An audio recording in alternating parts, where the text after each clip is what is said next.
Hello. Welcome back to Wendy's Way. Today I'm working on a food video. If you're new to the channel, at Wendy's Way I make videos focused primarily on faith, food, and fiber. And I've also been making some videos recently about my new walk in life as a widow and a cancer survivor. And it looks like right now my picture is almost full. So I'm gonna go shut that off and I'll tell you about my experimentation today with my pressure canner.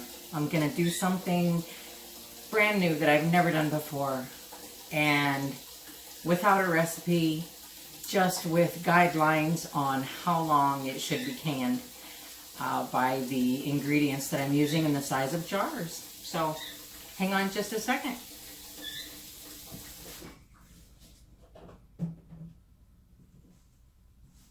In my pressure canner this morning on the stove, I have already put between 1/4 and 1/2 cup of white vinegar.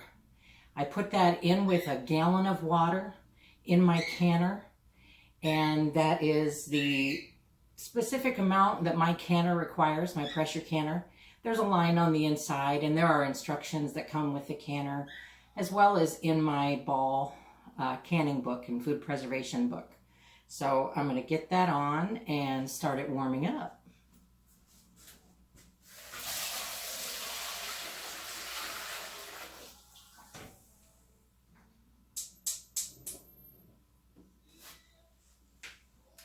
My cooktop has 5 burners.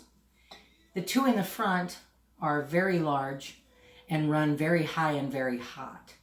They're excellent for frying and things like that. The 2 in the back are standard size, that run a medium flame and a medium heat. And the one in the middle that my canner is sitting on is a smaller burner, smaller than average, smaller than the big high hot in the front. And the reason I use it is because I have found that the back burners are just not a really good position for me to be putting off a lot of steam and things like that, because it's underneath the microwave. And the canner is large compared to the size of the burners themselves. The front burners I have used for canning, but because I need to keep my canner at 11 pounds of pressure, 10 to 11 pounds of pressure, because of my altitude above sea level, when I put it on the front burner, even after it gets up to pressure, and I can turn the burner all the way down to low, and the pressure will still increase over the level that I need. So I put it on the small burner in the middle. It takes longer for it to get up to heat and, to gain the pressure that I need, but, I don't have to move it once it's at pressure, as I would if I heated it up on the front burner. Then when it gets up to pressure, then I have to move it to another burner when the pressure gets too high. And nobody wants to move a full canner up to pressure and up to heat. That's just dangerous and a little scary to me. So anyhow, and you might be wondering about my beautiful gloves. I'm going to be making a couple different kinds of soup or stew today, and I'm going to be mixing ground beef for one of the 2 different soups that I'm going to make, and I just don't like that stuff under my fingernails, and the ground beef is a little cold and it's just more comfortable for me to wear gloves. Plus, one of the ingredients that I'm putting in the soup are some jalapeno peppers from last year's garden, maybe even from the year before, I'm not quite sure. And so, nobody wants to handle jalapenos with seeds with bare hands, because even after you scrub, it's going to burn whatever you rub. So there we are. Okay. I decided how much I was going to make today by going to my canning goods shelf and finding out how many lids I had. Truly, because if you're a canner, you know that the canning lids right now can be hard to come by, depending on what area you live in and where you shop, etc., etc. Due to the pandemic, many more people are growing their own food and preserving their own food. And what an awesome thing to happen, you know. But I think the people who supply, hello Romeo, this is Romeo, he just came out to help me, and his brother Boo Boo's over there saying, you're flying and I'm not. So anyway, I have 7 large flats and 1 small, and that's all I had right now in my inventory. And 8 quart jars will fit nicely in my canner. So that's what I'm making. I'm going to mix up 2 different batches of soup today, and I won't want to say against the directions, but different than the directions that are in my ball canning book. I never hot pack meat or vegetables or anything. I raw pack and I cold pack everything. I mean, I'll pour boiling water over something before I pour it in the canner, but I don't cook the meat and I don't parboil the vegetables before I can them. And everything turns out wonderfully for me. So today I am going to be making 2 different types of soup or stew. In one, I'm going to start with 2 pounds of ground beef, and in the other, I'm going to start with dicing up a whole pork loin. Typically, I would can the pork loin without anything other than seasoning in it because I like it that way, but I thought, you know, if I go ahead and put vegetables and sauce in there, then I don't have to make the meal when I'm done. I have a meal that I can just pop the jar off and warm it up. So that's what I'm going to do. One is going to be ground beef. The other one is going to be pork loin chunks. I'm going to divide this bag of jalapeno peppers that I've had in the freezer. You can tell it's pretty frosty. I've had in the freezer for a while. We're going to put half in each. And, you know, that'll be, you know, divided into 4 jars. I don't think it'll be too much. If it's too much for anybody who wants to share a meal with me, oh well. I like it hot. And I'm also going to put in, divide between the 2, this bag of diced onions that was from my freezer.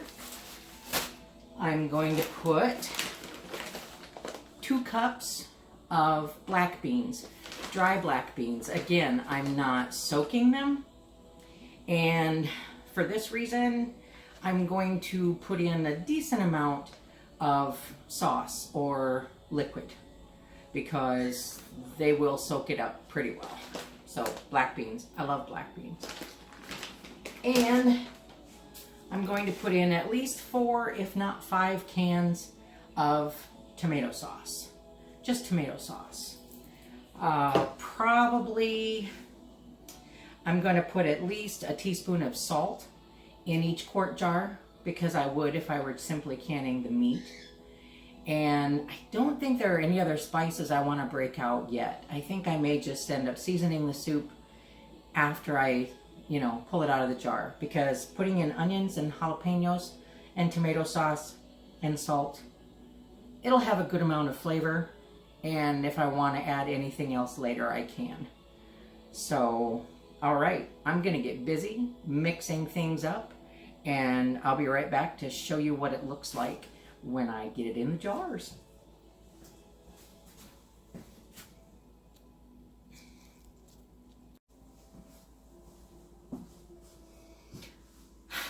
I'm back.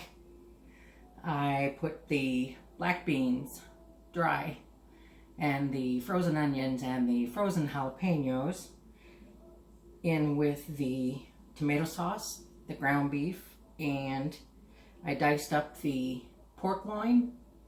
I didn't use the entire pork loin. I saved about 6 3/4 inch slices to cook up as pork chops because I didn't need that much. So I'll cook them up as pork chops. I'm going to put as much of this as will fill my jars. If it doesn't fill my jars, I'll just cook what's there. If it fills my jars and there's too much, I'll just throw it together in a pan on the stove and cook it up for supper.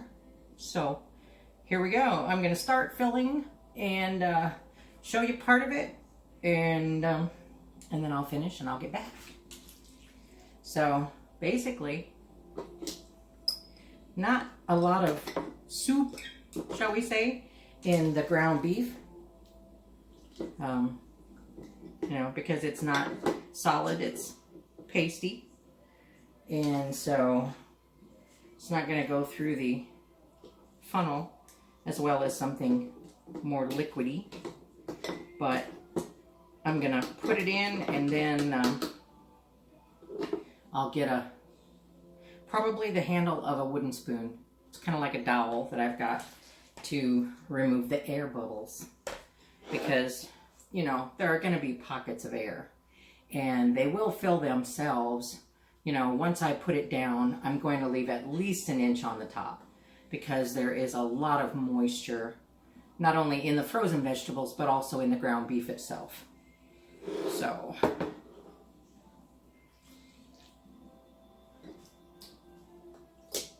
that's the plan. And then if it doesn't come up to within an inch, I'll either leave it or add a little bit on the top. But it looks like maybe I'll have 4 quarts worth. Not sure. We'll see when we get there.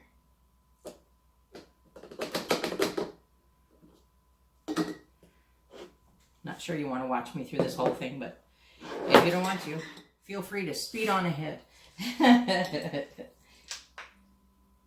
Yep, I don't think I'm going to get 4 full. That's all right. That's good, actually.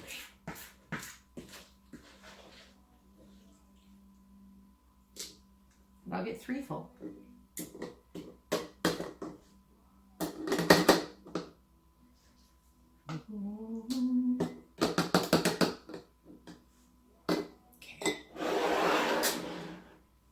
I have a little bit there to put back in after I've poked down the air bubbles.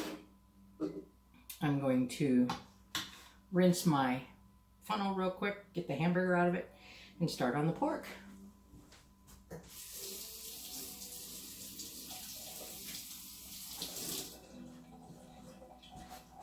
And yes, I have an incinerator. I'm not just putting hamburger bits in my sink to go down my drain. Incinerators are a beautiful thing. Okay. A little soupier with the pork, because it's not ground, it's just diced.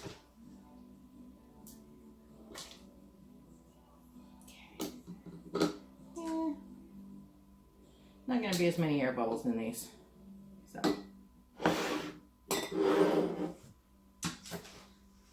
tell you what, using my hands to mix up that ground beef with the frozen peppers and the frozen onions and the refrigerator cold ground beef. Oh, that was cold. That hurt my fingers. But after I got that mixed pretty well, then I just stirred the pork with a heavy spoon.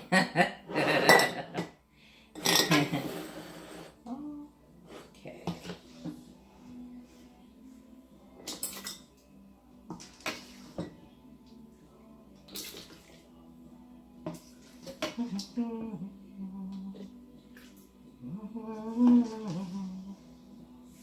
Yep, looks like I'm going to get 3 and a little bit of each. So, awesome. Set that down in there. I'm going to go grab my poker and we'll get the air bubbles out of these jars. Be right back.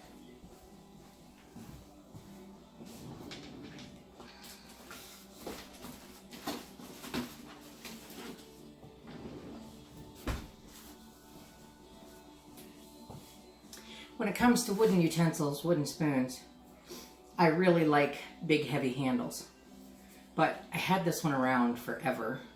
So I just stuck it in my canning drawer because it's a great bubble poker. You know, I don't like it as a handle. It's just not strong enough. But it works really well for this. So basically, you just stick it down in the jar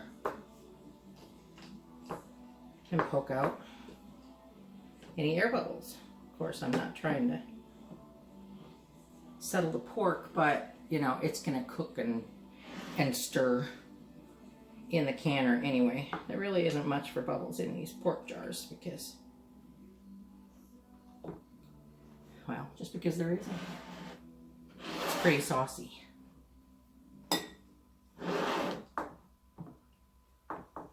But it's worth doing anyway. All right, same tomato sauce and seasonings. I'm just gonna stick it down in the hamburger.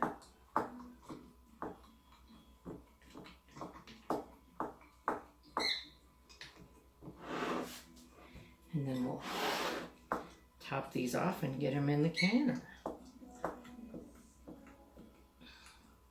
I have a feeling the hamburger, because it's not terribly saucy, is going to turn out a bit like meatloaf. We'll see. Depending on how much more I have to put on top of it. I may add a little hot water. We'll see. Okay. We've done that part. I'm going to go ahead and top these off. Should have used the wide instead of the small. Oh well. I'll have 2 remaining. So I'm going to top these off, get them in the canner, and I'll be back later. It'll be like a snap for you. All right. After I topped off the jars, I remembered that I needed to add salt.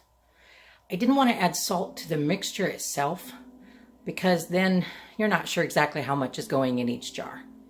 So after I filled them up to within an inch, I had 6 full quarts, 3 of the pork and 3 of the beef, and it worked out perfectly.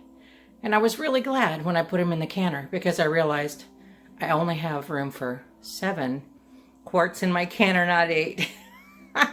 So the middle is empty and the quarts are around the edge. I put them in my pressure canner and I turned the heat up to high. Now I will wait until steam blows from this valve. And you want a good hard steam for about 10 minutes. And then I take the top and put it over the valve so that it starts to build pressure. And shortly after you cap it, then the steam spout here will pop up. It'll close the lid fully, and then it will build pressure. And so when the pressure on my gauge gets to 11 pounds, then I will turn down the burner and it will maintain the pressure. I keep an eye on it. I turn it down pretty low after it gets to pressure. I keep an eye on it, and when it's up to 11 pounds, that's when I set the timer. For a quart jar with meat in it, it needs to be at 11 pounds of pressure for 90 minutes. And at the 90-minute mark, the timer will go off, and I'll turn the burner off. And then I just wait for it to cool down and the pressure to come down naturally. You never want to remove the cover or fiddle with it or, you know, do anything at that point because it is super hot and at pressure, and you would really hurt yourself if you try to do anything with it at that point, and your jars just may explode. So once it gets to pressure, 90 minutes, turn the burner off and let it calm down all by itself, and that'll probably take a while. So here we go. It's going to be hours for me and almost instantly for you. Here we are done. I just pulled them out of the canner. Like I say, they were at 11 pounds pressure for 90 minutes.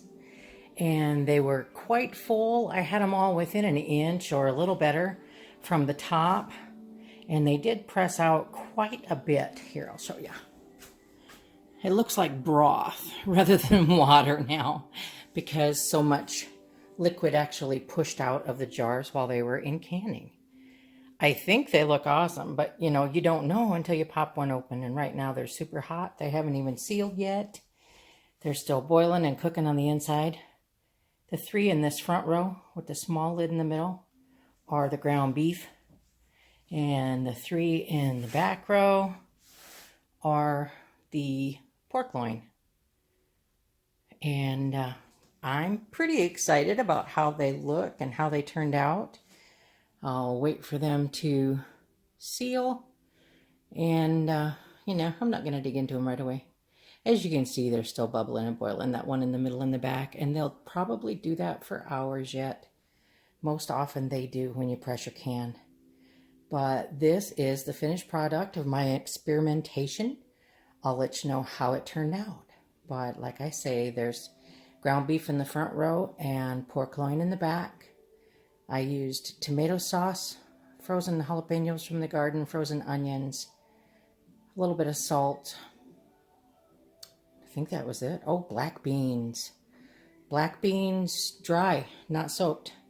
So I'll let you know. Thank you for joining me today at Wendy's Way. May the good Lord who blesses me each and every day of my life bless you as well, today and always.